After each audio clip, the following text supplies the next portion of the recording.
Speaker Mike Johnson denigrated as an election denier by the preeminent election deniers. Its official. Representative Mike Johnson of Louisiana is the new speaker, and Democrats immediately launched their first assault. Johnson is an election denier who played a pivotal role in congressional efforts to overturn the 2020 election, and should not be allowed to remain in office because these extremists are a threat to democracy.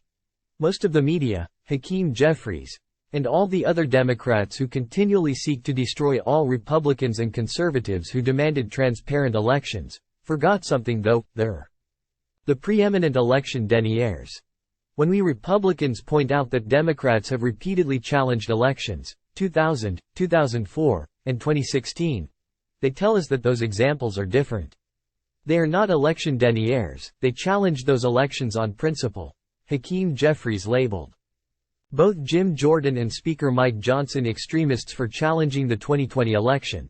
But when Republicans point out that Jeffries repeatedly denounced 2016 as illegitimate, and called President Trump a fake president, the media didn't care, and no Democrat declared Jeffries a threat to democracy for voicing his opposition to the results of an election.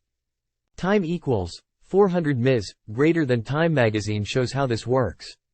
You see, denying elections before 2020 was okay, because the definition was different.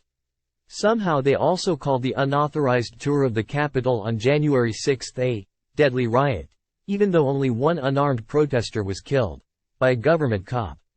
See below for Time's explanation as to why it's okay for Democrats to deny elections, but not Republicans. Top Republicans are attacking Hakeem Jeffries as an election denier. Here's why that label is misleading. The term election denier has taken on a particular meaning, however, after Trump's failed re-election campaign. The phrase has come to be associated with Republicans who claim the 2020 election was stolen from Trump, assert without evidence there was fraud in 2020 voting, and cast doubt on secure voting systems, claims that lead to the deadly January 6, 2021 riot at the U.S. Capitol. And the media, who not only doesn't care that Jeffries, Jamie Raskin, and other prominent Democrats who have challenged elections in the past, but are actively cheering these rebels on. Clearly, the media have received the marching orders. They must destroy Mike Johnson in the eyes of the public. The media pushed the lie about Russian collusion for years to interfere in elections and never had remorse for their malfeasance, so now they must interfere in the 2024 election because Joe Biden and the radical, destructive policies he imposes on the public are extremely unpopular, so all they've got are the ad hominem attacks. They are the destructive ones.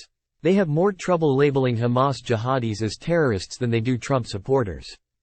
Time equals 400 Ms. greater than the media complained for weeks that the Republicans couldn't get their act together and get a speaker. But they also basically lobbied against every choice. It took less than 24 hours for the Associated Press to put out a hit piece on Johnson. Here, and here, the WAPO, which participated in the destruction of Trump every day for the last 7 years, targeting Johnson on the news and editorial pages. And here is a piece in the LA Times. They are essentially campaign workers and lobbyists for the Democrat Party. And this is only the first day of Johnson's speakership tenure.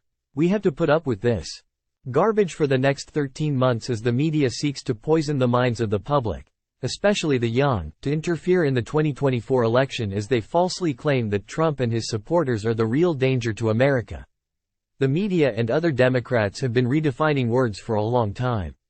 When Bill Clinton was properly impeached for the high crime of perjury and suborning perjury, also a felony, he justified his perjury by saying it depends what the definition of is. From Slate. Years from now, when we look back on Bill Clinton's presidency, its defining moment may well be Clinton's rationalization to the grand jury about why he wasn't lying when he said to his top aides that with respect to Monica Lewinsky, there's nothing going on between us. How can this be? Here's what Clinton told the grand jury, according to footnote 1128 in Starr's report. It depends on what the meaning of the word is. If is means is and never has been, that is not, that is one thing. If it means there is none, that was a completely true statement. Now, if someone had asked me on that day, are you having any kind of sexual relations with Ms. Lewinsky, that is, asked me a question in the present tense, I would have said no. And it would have been completely true. The media and other Democrats didn't care that a Democrat president committed high crimes, and should have been convicted.